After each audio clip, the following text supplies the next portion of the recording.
ఇక పండుగ పూట కాంగ్రెస్ పార్టీలో వివాదం మాంచి ముద్రపాకన పడింది. రేవంత్ రెడ్డిపై కొండా సుస్మిత చేసిన వ్యాఖ్యలు కాంగ్రెస్ లో అగ్గిరాజేశాయి.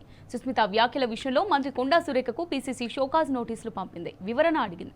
అయితే సుస్మిత వ్యాఖ్యలు పూర్తిగా ఆమె వ్యక్తిగతమని, తనకు ఏమాత్రం సంబంధం లేదని కొండా సురేఖ జవాబిచ్చారు.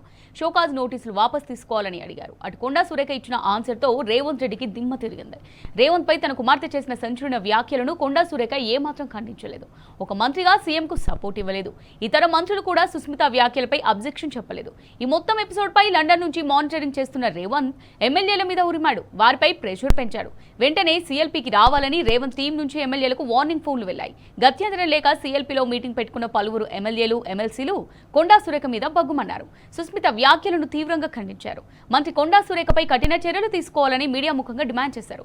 కొండా సురేఖను మంత్రి పదవి నుంచి, పార్టీ నుంచి తీసిపారేయాలని ప్రభుత్వ విప్ వేముల వీరేశం అధిష్టానాన్ని కోరారు.